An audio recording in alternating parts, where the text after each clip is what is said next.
নমস্কার।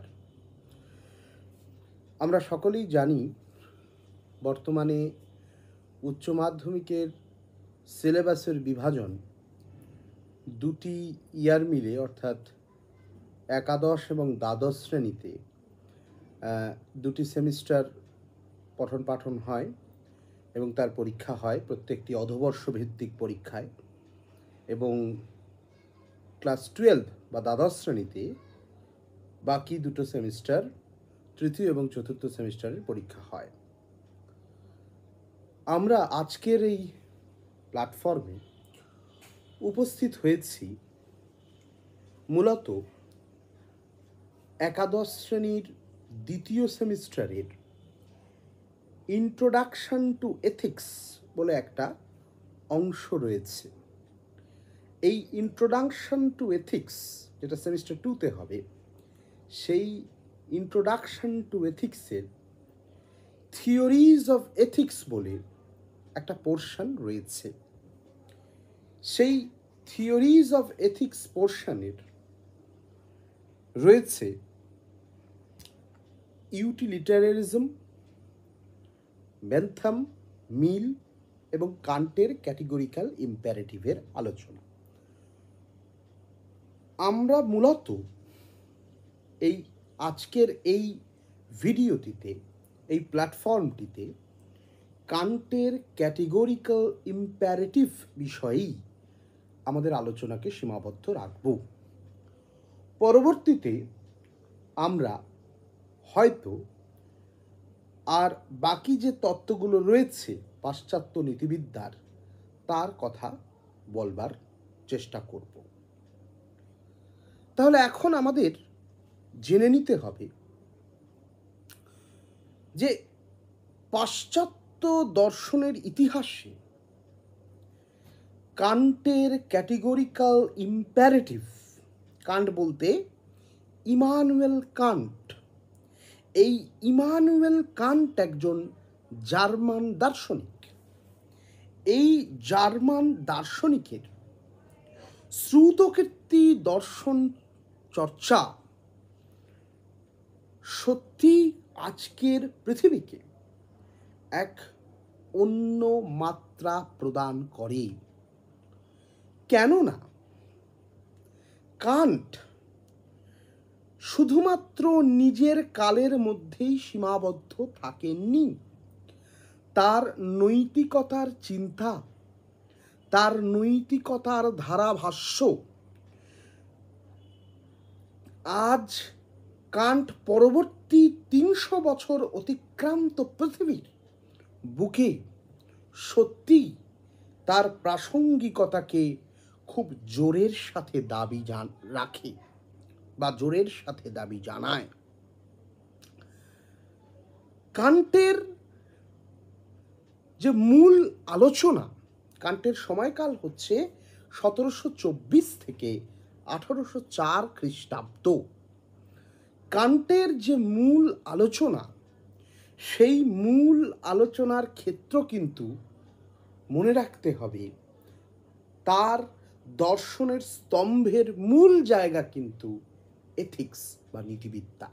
যদিও তিনি জ্ঞানতত্ত্বের আলোচনা করেছেন, অধিবিদ্যার আলোচনা করেছেন, সৌন্দর্য তত্ত্বের আলোচনা করেছেন, এমনকি নৃতত্ত্বেরও আলোচনা করেছেন, কিন্তু এথিক্স তার কাছে একটা অন্যতম প্রায়োরিটির জায়গা, এটা ভুলে গেলে চলবে না। কান্ট তার একটি বই লিখেছিলেন 1781 সালে। সেই বইটির নাম হচ্ছে ক্রিটিক অফ পিওর রিজন। আবারও বলছি, ক্রিটিক অফ পিওর রিজন।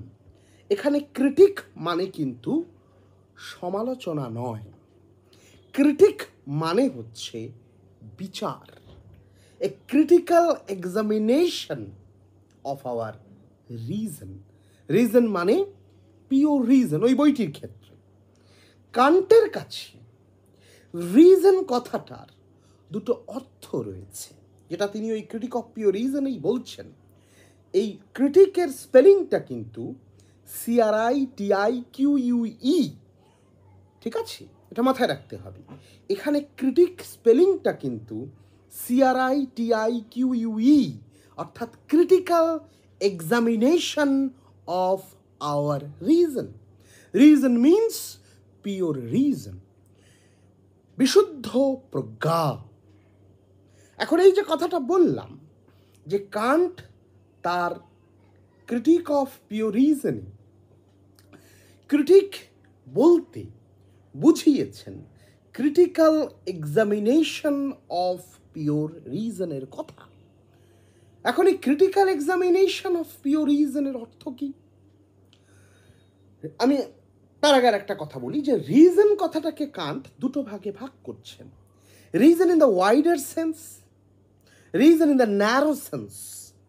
অর্থাৎ একটা সর্বব্যাপী রিজনের কথা বলছেন, অর্থাৎ reason in the wider sense, যে অনেক ক্ষেত্র জুড়ে বিস্তৃত সেই রিজন। আবার আর একটা রিজন হচ্ছে reason in the narrow sense, অর্থাৎ একটা ছোট্ট ক্ষেত্রের মধ্যে অবস্থিত সেই রিজনের কথা বলছেন। রিজন পিওর হতে পারে, রিজন প্র্যাকটিক্যাল হতে পারে। কেননা মাথায় রাখতে হবে কান্ট কিন্তু যখন ওই ক্রিটিক অফ পিওর রিজন লিখছেন তখন মূলত কান্টের যে প্রথম দিকের বইটির মানে এইটা বুঝতে হবে, তোমরা যারা এই অল্প বয়সে এখন দর্শন চর্চা করছো এইটা খুব ভালোভাবে বুঝতে হবে যে কান্ট এই ক্রিটিক অফ পিওর রিজন লেখার পরে আর কোনো বই লিখবেন বলে ভাবেননি। তাই তিনি চেষ্টা করেছেন যে তার সমগ্র বইটা জুড়ে তার যে চিন্তা সেই চিন্তার প্রবাহকে প্রতিফলিত করা। এই জন্যে বইটির প্রথম দিকের আলোচনা এবং শেষের দিকের আলোচনা, এই দুই আলোচনার মধ্যে কিন্তু একটু তফাৎ রয়েছে।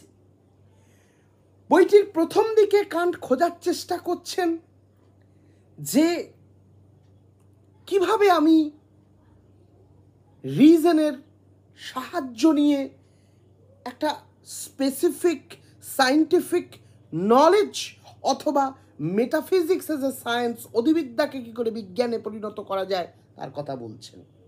আমি এই প্রসঙ্গে সে কথা বলছি না, কিন্তু মাথায় রাখতে হবে কান্ট হচ্ছেন এমন একজন ঋষিতুল্য দার্শনিক পাশ্চাত্য দর্শনের ইতিহাসে, যিনি কিনা পরিষ্কার করে বলছেন যে মানুষ সারা জীবন শুধুমাত্র বিশুদ্ধ জ্ঞান অর্জন করবে। বিশুদ্ধ জ্ঞান অর্জন করবে মিনস পিওর রিজনের জায়গা দিয়ে শুধুমাত্র পিওরিটিকে খোঁজার চেষ্টা করবে, পিওর রিজনকে খোঁজার চেষ্টা করবে, বিশুদ্ধ জ্ঞান অর্জন করবে। এখানেই মানুষের কাজ শেষ হয়ে যায় না। বিশুদ্ধ জ্ঞান অর্জনের সাথে সাথে মানুষকে তার কর্ম চেতনার দিকেও খেয়াল রাখতে হবে। কেন বিশুদ্ধ জ্ঞান যেমন জ্ঞানের পরিধিকে বিস্তৃত করে, ঠিক একইভাবে আমার প্রতিদিনের জীবন, প্রতিদিনের যে যাপিত জীবন, আমার যে লিভড লাইফ, যে জীবনকে আমি যাপন করছি, সেই যাপিত জীবনেরও একটা গুরুত্ব রয়েছে। অর্থাৎ যে জীবনকে আমি যাপন করছি সেই জীবনেরও প্রতিদিনের যে নিত্য যে কর্ম, নিত্য নৈমিত্তিক যে কর্ম, সেই কর্মটাকেও আমাকে খেয়াল রাখতে হবে। শুধুমাত্র জ্ঞান অর্জনেই মানুষের কাজ শেষ হয়ে যায় না। এই জন্যেই কান্ট বলছেন যে যে সমস্ত বিষয়গুলোকে আমি পিওর রিজন দিয়ে খুঁজে পাবো না, যে বিষয়গুলোকে আমি আমার বিশুদ্ধ প্রজ্ঞা, পিওর রিজন অর্থাৎ বিশুদ্ধ প্রজ্ঞা, সেই বিশুদ্ধ প্রজ্ঞার ক্ষেত্র দিয়ে খুঁজে পাবো না, সেই বিষয়গুলোকে আমাকে খুঁজে বের করতে হবে আমার ব্যবহারিক প্রজ্ঞার মাধ্যমে। You get the point. আমি একটা শব্দ বললাম, ব্যবহারিক প্রজ্ঞা। এই ব্যবহারিক প্রজ্ঞাই হচ্ছে প্র্যাকটিক্যাল রিজন, অর্থাৎ যার মাধ্যমে আমি আমার কর্মকে, আমার নীতিকে, আমার নিয়মকে ব্যাখ্যা করতে পারবো। তার মানে আমি শুধুমাত্র আমার জ্ঞানের পরিধির মধ্যে বা জ্ঞান অর্জনের বিশুদ্ধ প্রক্রিয়ার মধ্যেই সীমাবদ্ধ থাকছি না, আমি সেখান থেকে বেরিয়ে এসে আমার কর্ম, আমার নৈতিকতা, আমার কর্তব্য, তার প্রকাশের ক্ষেত্রকে ব্যাখ্যা করার চেষ্টা করছি। তার মানে কান্টের নৈতিকতার মূল জায়গাটা কিন্তু পিওর রিজনের অ্যারেনা দিয়ে নয়। কান্টের নৈতিকতার মূল আলোচনার জায়গাটা কিন্তু প্র্যাকটিক্যাল রিজন বা ব্যবহারিক প্রজ্ঞা দ্বারা তাকে খুঁজতে হবে। এবং এই যে বলছি যে যে জগতে আমি বসবাস করছি সেই জগতের সাথে আমার একটা সম্পর্ক রয়েছে। জ্ঞানতাত্ত্বিক যেমন একটা সম্পর্ক রয়েছে, তেমন নৈতিক সম্পর্কও এই জগতের সাথে আমার রয়েছে। প্রতিটা মানুষের সাথে মানুষের সম্পর্ক রয়েছে, প্রতিটা ব্যক্তির সঙ্গে একটা সম্পর্ক রয়েছে, এবং প্রত্যেকের ক্ষেত্রে আলাদা আলাদাভাবে আমি সম্পর্কগুলোকে ভাবার চেষ্টা করি, বোঝার চেষ্টা করি এবং গড়ে তোলার চেষ্টা করি। আসলে প্রতিটা মানুষ হয়ে উঠতে চায়, তার এই যে হয়ে ওঠার আকুলতা, এই হয়ে ওঠার আকুলতার দ্বারাই তার নৈতিক জীবনের ক্ষেত্রে পদার্পণ জরুরি। তাই কান্ট তার ক্রিটিক অফ পিওর রিজনের শেষে একটা অংশ রয়েছে যাকে বলা হয় canon of pure reason. Canon শব্দের অর্থ হচ্ছে অনুশাসন। এই অনুশাসনের ক্ষেত্রকে ব্যাখ্যা করতে গিয়েই কান্ট তিনটি প্রশ্নের অবতারণা করেছেন। আমি ইংরেজিতে বলছি তিনটি প্রশ্ন। What may I know, what ought to do, what may I hope. এর মধ্যে প্রথম প্রশ্নটি জ্ঞানতত্ত্বকে কেন্দ্র করে, দ্বিতীয় প্রশ্নটি নৈতিকতাকে কেন্দ্র করে।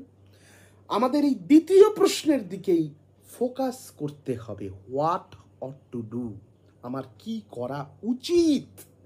এই যে ঔচিত্য সম্পর্কিত আমার যে জ্ঞান, এই ক্রিটিকে তার সোর্স, ক্রিটিকে তার কিন্তু মাথায় রাখতে হবে তার সন্ধান কান্ট আমাদেরকে দিয়ে রেখেছিলেন। এবং তিনি বলছেন, এই যে আমি বললাম কথাটা, যে হোয়াট অট টু ডু, অর্থাৎ আমি কি করতে পারি, আমার কি ঔচিত্য, কি উচিত, কি কর্তব্য, সেইটাকে বুঝতে হবে। এখানে নৈতিকতার যে পাঠ এই সমগ্র সিলেবাস জুড়ে আছে, এটি কিন্তু নরম্যাটিভ এথিক্স বা আদর্শনিষ্ঠ নীতিবিদ্যার অংশ হিসেবে এথিক্সে বা নীতিবিদ্যায় বিবেচিত হয়। এখন প্রশ্ন করবে যে আদর্শনিষ্ঠ নীতিবিদ্যা কি? আদর্শনিষ্ঠ নীতিবিদ্যা মানে হচ্ছে যেখানে নিয়ম, অনুশাসন, কর্তব্য, ঔচিত্য, অনৌচিত্য, এই প্রশ্নগুলো সব থেকে বেশি আকারে আলোচিত হয়। সেই ক্ষেত্রগুলোকেই মাথায় রাখতে হবে। বলা হচ্ছে যে আদর্শনিষ্ঠ নীতিবিদ্যা বা নরম্যাটিভ এথিক্স। এখন এই নরম্যাটিভ এথিক্স, এই যে ক্ষেত্রটি নরম্যাটিভ এথিক্সের আলোচনায়, কান্টের এই আলোচনা আসছে, তাহলে এই যে দ্বিতীয় প্রশ্ন, আমার কি উচিত, কত দূর পর্যন্ত আমি আমার আলোচনাকে এগিয়ে নিয়ে যেতে পারি, দ্যাট ইজ ইম্পর্টেন্ট কোশ্চেন।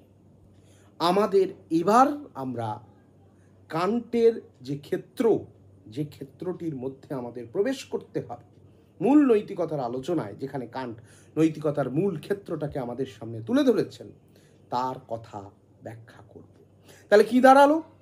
তাহলে দাঁড়ালো এইটি যে নৈতিকতার ফুল একটা পিকচার, একটা ছবি মোটামুটি তোমাদের সামনে বলবার চেষ্টা করলাম, যেখানে আমি দেখানোর চেষ্টা করছি বা বলার চেষ্টা করছি যে নৈতিকতার ক্ষেত্রটা তাহলে আদর্শকে কেন্দ্র করে, নিয়মকে কেন্দ্র করে, কর্তব্যকে কেন্দ্র করে, ঔচিত্যকে কেন্দ্র করে, এইটি মাথায় রাখতে হবে।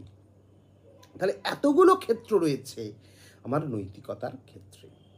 তাহলে বিশুদ্ধ জ্ঞানের জগৎ থেকে কান্ট আমাদের বলছেন বিশুদ্ধ জ্ঞানের জগৎ থেকে বেরিয়ে এসে আমাকে ব্যবহারিক জ্ঞানের জগতে, ব্যবহারিক রিজনের জগতে, প্রজ্ঞার জগতে প্রবেশ করতে হচ্ছে।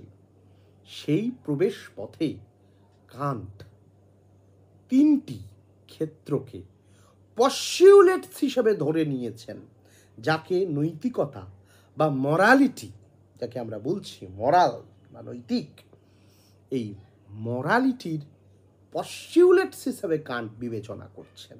কি সেগুলো? ঈশ্বর, আত্মা এবং স্বাধীনতা, গড, সোল অ্যান্ড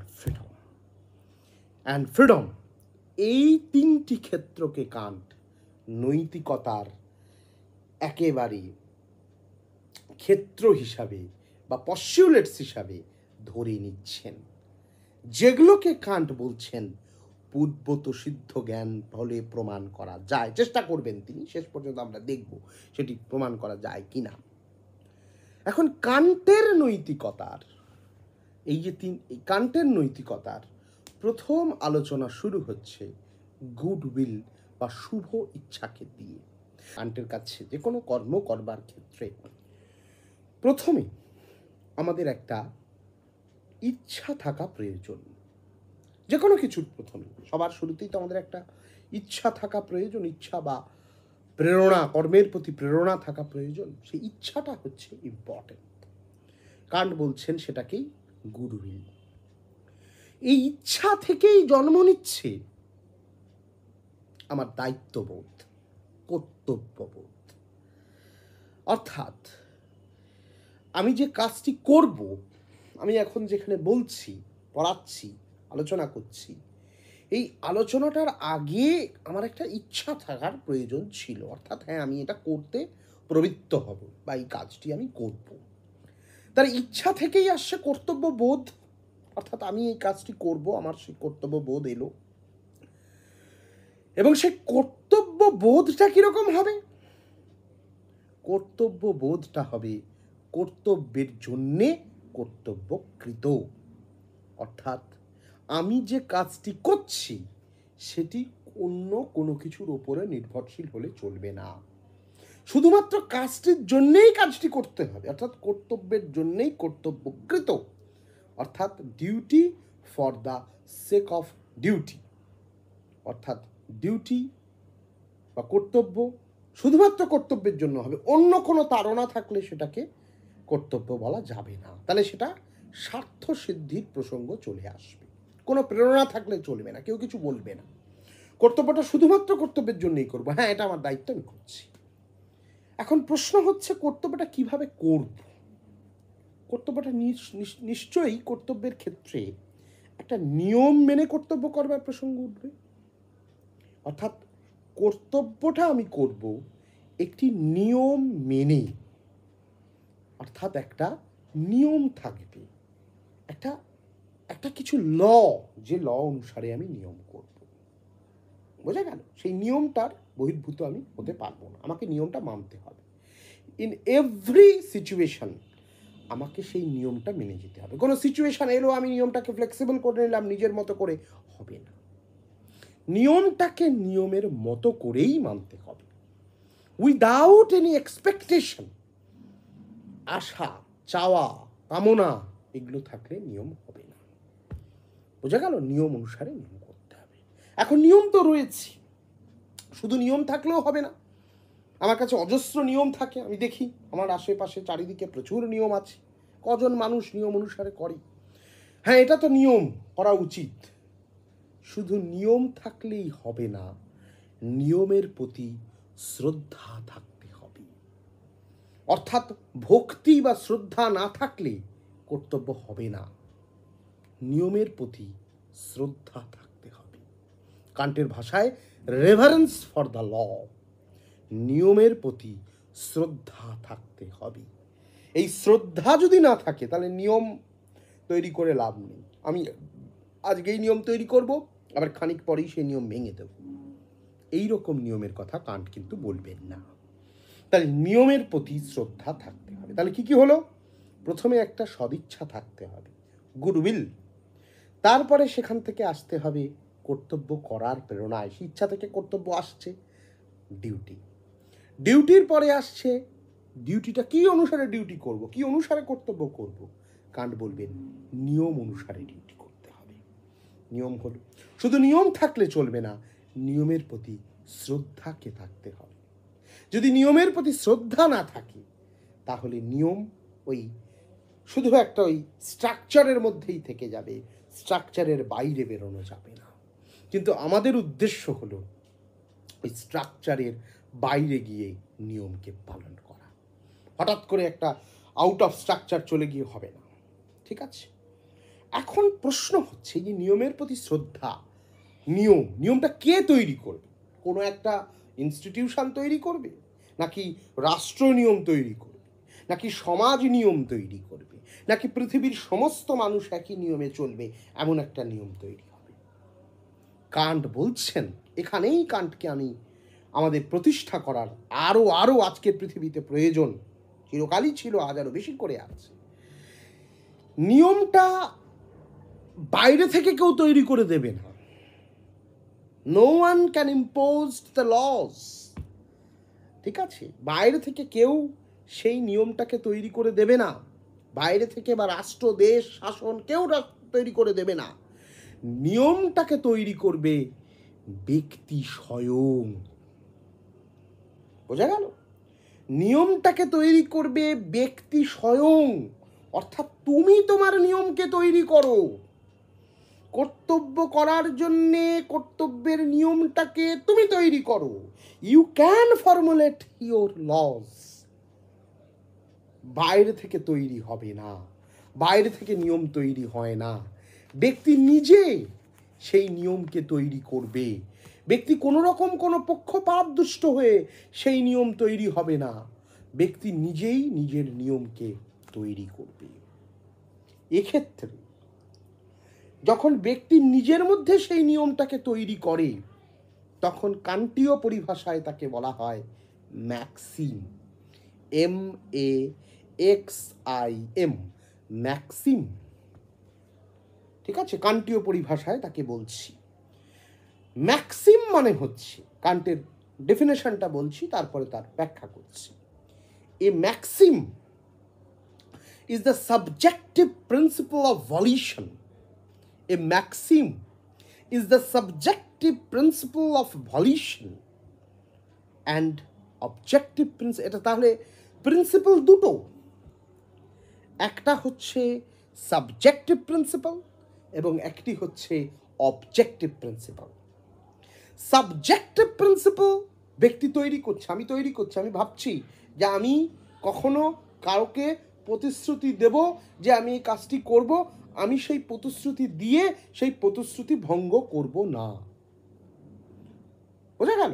আমি কখনোই কাউকে প্রতিশ্রুতি দিয়ে আমার প্রতিশ্রুতিকে ভঙ্গ করব না, মানে বলবো না যে আমি এই কাজটি করব না। প্রথমে বললাম হ্যাঁ আমি করে দেবো, পরে বলবো যে না আমি করব না, এটা হবে না। তার মানে নিয়মটা যখন তোমার ক্ষেত্রে থাকছে তখন সেটা থাকছে ব্যক্তিগত নিয়ম, সাবজেক্টিভ প্রিন্সিপাল অফ ভলিউশন, সেটা ম্যাক্সিম।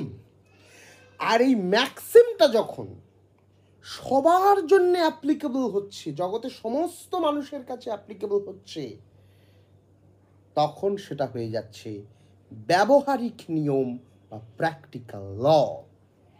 ব্যবহারিক নিয়ম বা প্র্যাকটিক্যাল ল, বোঝা গেল? এই প্র্যাকটিক্যাল লটা হচ্ছে ইউনিভার্সাল বা সার্বজনীন হবে। শুধুমাত্র দেশ, কাল, পাত্র ভেদে নিয়ম বদলে যাবে তা নয়। 2+2=4 যেমন সমস্ত দেশে, সমস্ত কালের, সমস্ত মানুষের কাছে সত্য বলে বিবেচিত হয়, ঠিক একইভাবে এই ইউনিভার্সাল প্রিন্সিপালও সমস্ত দেশের, সমস্ত কালের, সমস্ত মানুষের কাছে সত্য বলে, পালনীয় বলে বিবেচিত হবে বলে কান্ট মনে করছেন। তার কারণ এই নিয়মটি হবে, এই নিয়মটির মধ্যে কোনো শর্ত থাকবে না। এই নিয়ম সব ক্ষেত্রে সব মানুষের কাছে নিঃশর্ত বলে বিবেচিত হবে। তাই এই শর্তহীন, একেই কান্ট বলছেন শর্তহীন অনুজ্ঞা, যা তোমাদের সিলেবাসে রয়েছে ক্যাটেগরিক্যাল ইম্প্যারেটিভ বলি, যার বাংলা করলাম আমি, বাংলা করা হয় শর্তহীন অনুজ্ঞা। বোঝা গেল? নিঃশর্ত অনুজ্ঞা বা শর্তহীন অনুজ্ঞা, যার মধ্যে কোনো শর্ত থাকবে না। ঠিক আছে? এটা সম্পূর্ণভাবে ক্যাটিগরিক্যাল ইম্প্যারেটিভ হবে। ঠিক আছে? কোনো প্রকারের কোনো শর্ত এখানে থাকবে না। বোঝা গেল? এই ধরনের যে লজ, সেই লজ হবে সব দেশে, সব কালে, সব মানুষের জন্য পালনীয়। তাহলে প্রথমে কি বললাম, যে ব্যক্তি নিজে যে নিয়মটাকে তৈরি করছে, that is called Maxim.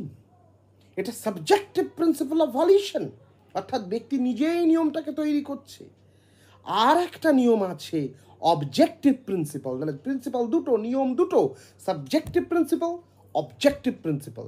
Subjective প্রিন্সিপালের ক্ষেত্রে ব্যক্তি শুধুমাত্র নিজে নিয়মটাকে তৈরি করছে, আর প্র্যাকটিক্যাল লয়ের ক্ষেত্রে ব্যক্তি নিয়মটাকে সবার জন্য ছড়িয়ে দিচ্ছে। সেইটি হচ্ছে ইউনিভার্সাল প্রিন্সিপাল, সার্বজনীন নিয়ম। এই সার্বজনীন নিয়ম কখনোই কোনো দেশ কাল ভেদে পার্থক্য হয় না, এটা সবার জন্যে, সকলের জন্যে বিবেচিত হয়। কান্টের ভাষায় বলি, a maxim is a subjective principle of volition, an objective principle that is which would also serve subjectivity as a practical principle for all rational beings. If reason if reason had full control over the faculty of desire, অর্থাৎ সমস্ত আশা, সমস্ত আবেগ তাকে নিয়ন্ত্রণ করতে হবে।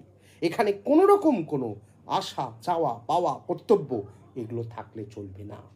বোঝা গেল? আমরা যেমন বলি যে আইনের চোখ কালো কাপড়ে বাঁধা। কেন কালো কাপড়ে বাঁধা?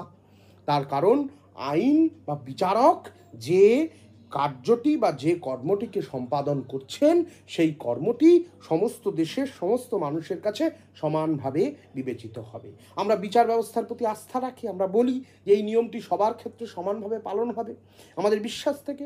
তেমন ব্যক্তি যদি নিজেই নিজে বিচারক হয় নিজের, তাহলে তো দেশে, রাষ্ট্রে, সমাজে যে এত বিশৃঙ্খলা, তা হবে না। কান্ট আমাদের সেই পথের কথাই বলছেন, যে রাষ্ট্রের মধ্যে, দেশের মধ্যে, সমাজের মধ্যে এত বিশৃঙ্খলা, তার প্রধানতম কারণ হচ্ছে ব্যক্তি মানুষ যদি নিজেই নিজের বিচারক হয়, যদি নিজেই নিজের নিয়মকে সকলের জন্য পালনীয় বলে বিবেচনা করে, তাহলে রাষ্ট্র কখনোই কোনো বিশৃঙ্খল পরিস্থিতির মধ্যে উপনীত হতে পারবে না। তার কারণ সেখানে মানুষ নিজের ইমোশন, নিজের ডিজায়ার, সেই মর্যাদাগুলোকে মানুষ দিতে পারবে, এবং সেখানে মানুষ একটা উন্নতশীল সমাজ ব্যবস্থার কথা কল্পনা করতে পারবে। যেই উন্নতশীল সমাজ ব্যবস্থায় মানুষ একটা সুন্দর পৃথিবী গড়ে তুলতে পারবে বলে কান্ট মনে করছেন।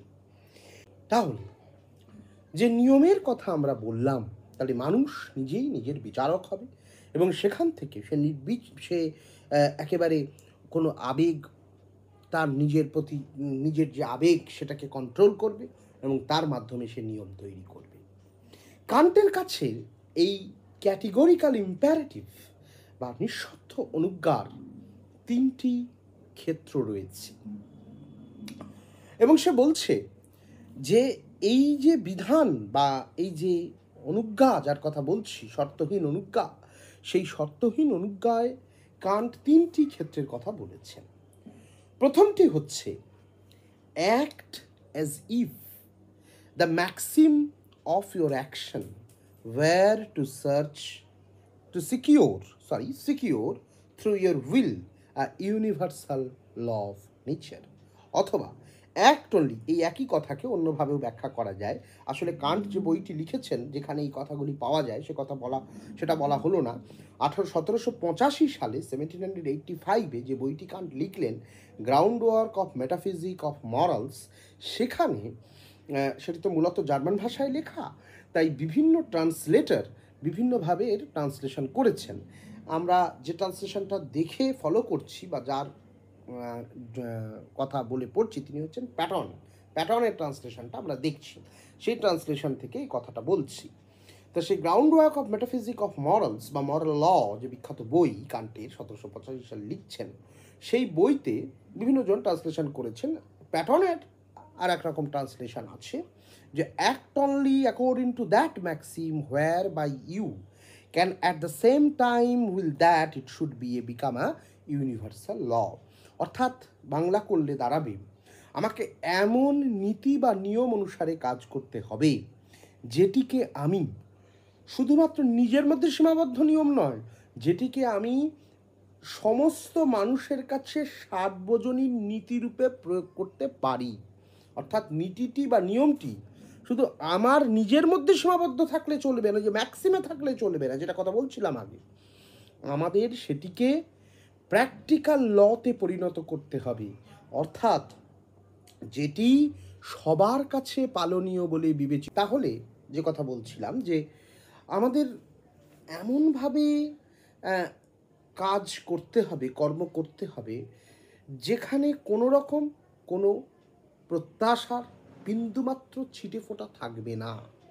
তার মানে আমি নিয়মটা নিজে তৈরি করছি এবং সেই নিয়মটাকে নিজেকেই পালন করতে হবে এবং সেই নিয়মটাকে সার্বজনীনভাবে ছড়িয়ে দিতে হবে সকল মানুষের মধ্যে, ইউনিভার্সালাইজ করতে হবে, নিয়মটা সবার জন্যে যাতে পালনীয় হয়। কারণ বলছেন আমি কাউকে একটা প্রতিশ্রুতি দিলাম, দিয়ে আমি তার কাছ থেকে কিছু টাকা ধার নিলাম, নিয়ে বললাম যে আমি কিছু কালের মধ্যে তোমাকে এই টাকাটা চুকিয়ে দেব, এবং দেখা গেল যে আমি সেই প্রতিশ্রুতি মতো নির্দিষ্ট সময়ে সেই টাকা ফেরত দিচ্ছি না। কান্ট বলবেন তুমি তোমার নিয়মের ব্যত্যয় ঘটাচ্ছ, তুমি নিয়মটাকে সঠিকভাবে পালন করতে পারছো না। অর্থাৎ তুমি তাকে প্রতিশ্রুতি দিয়েছিলে, সেই প্রতিশ্রুতি ভঙ্গ করছো। এবার তুমি তোমার নিয়মটাকে ইউনিভার্সালাইজ করো, সার্বজনীন করো, সবাই তাহলে সবাইয়ের কাছ থেকে টাকা ধার নেবে এবং কেউ কাউকে তার টাকা ফেরত দেবে না। অর্থাৎ প্রতিশ্রুতি ভঙ্গ হচ্ছে। তাহলে নিয়মটাকে এমনভাবে পালন করতে হবে যেই নিয়মটি সবার ক্ষেত্রে, সকলের ক্ষেত্রে পালনীয় বলে। তাহলে নিয়মটাকে এমনভাবে তোমাকে তৈরি করতে হবে যেই নিয়ম সমস্ত ক্ষেত্রেই পালনীয় বলে বিবেচিত হবে। এটা গেল একটা। দ্বিতীয় ফর্মুলাটা কি?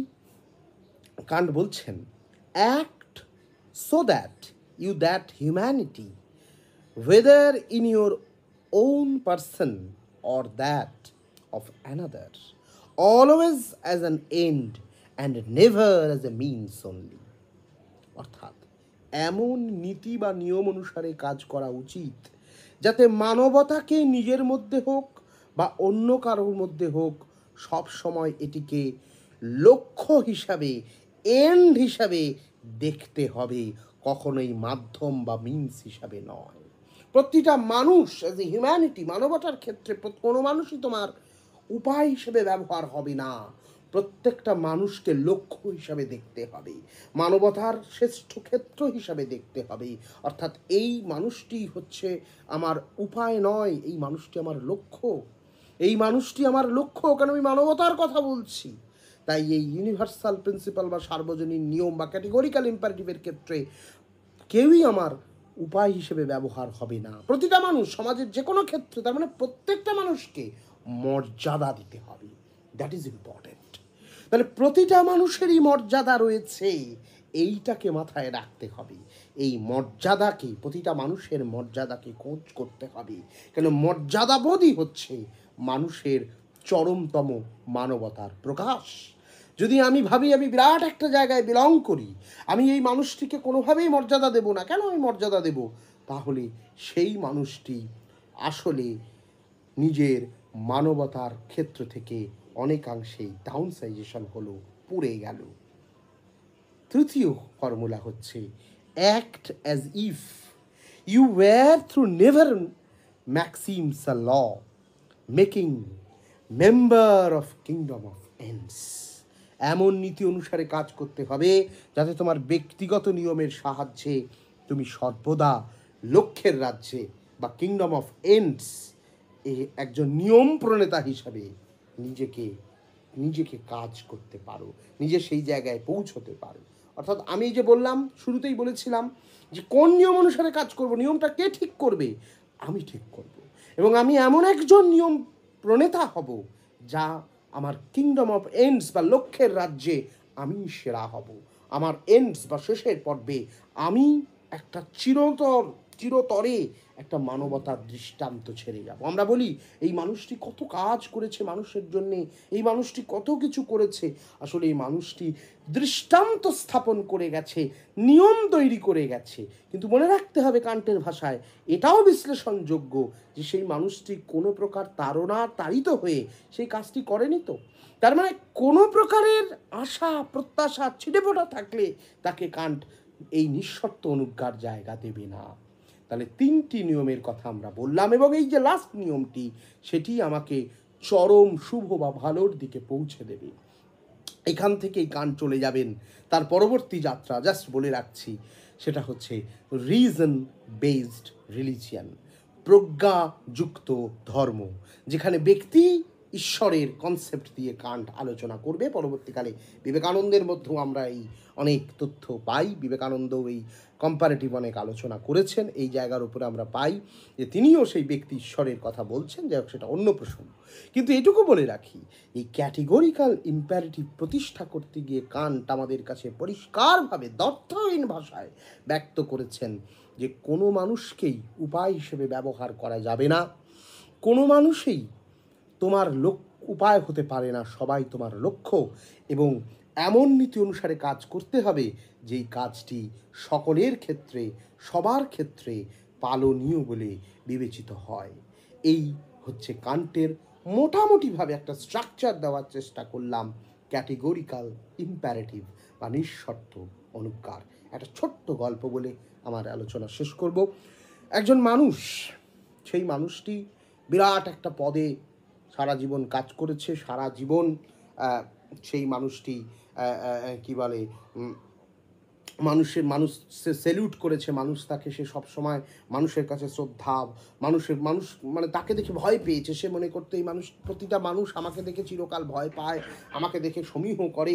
তো সেই মানুষটি একদিন যখন রিটায়ার করলো, জাস্ট রিটায়ার করেছে, তার পরের দিনটা ড্রাইভার কিছুক্ষণ দেরিতে এসেছে, হয়তো কোনো একটা কারণে দেরিতে এসেছে, সেটা মনে করেছে হয় তার হয়তো কোনো সমস্যা হয়েছে আসবার ক্ষেত্রে, সে কিছুক্ষণ পরে এসেছে। কান্ট এবারে সেই ড্রাইভারকে, সেই ব্যক্তি যে সারা জীবন মানুষকে তার ভয়ে থরহরি কম্প করে রেখেছিল, তখন সে ড্রাইভারকে তাড়িয়ে দিয়েছে, বলেছে আমি রিটায়ার করেছি বলে তোমার আজকে মনে হয়েছে তুমি আমাকে অবজ্ঞা করছো, আমার কাছে তোমার কাজ করার দরকার নেই। এইখানেই কান্ট বলবে এই মানুষটি সবসময় সেই ড্রাইভারকে তাহলে উপায় হিসেবে ব্যবহার করে এসছে, সে কখনো সেই ড্রাইভারকে লক্ষ্য হিসেবে দেখেননি, লক্ষ্য হিসেবে নির্বাচন করেননি, সারা জীবন শুধুমাত্র উপায় হিসেবে মানুষকে দেখে এসেছে। কিন্তু কান্টের কাছে হিউম্যানিটির, মানবতার চরম লক্ষ্য হচ্ছে মানুষকে লক্ষ্য হিসেবে দেখতে হবে। মানুষ হচ্ছে always as an end and never as a means only. শুধুমাত্র উপায় হিসেবে মানুষকে দেখা যাবে না, নেভার অ্যাজ এ মিনস, শুধুমাত্র উপায় নয়, মানুষ লক্ষ্য। প্রত্যেকটা মানুষকে মর্যাদা দিতে হবে। এই ব্যক্তি যদি মর্যাদাটা ঠিকঠাক দিতে পারতেন, তাহলে সেই ড্রাইভার নিশ্চয়ই তার কর্মজীবনের শেষেও ঠিক সময়ে আসতেন। আসলে সারা জীবন তাকে সে লক্ষ্য হিসাবে দেখে গেছে। তাই জীবনের প্রত্যেকটি পদক্ষেপে মানুষকে এই হিউম্যানিটির শিক্ষা দিয়ে যাওয়া জরুরি, মানবতার শিক্ষা দেওয়া জরুরি, যা কান্ট আমাদেরকে ক্যাটেগরিক্যাল ইম্পারেটিভের মাধ্যমে শিখিয়েছেন। নমস্কার।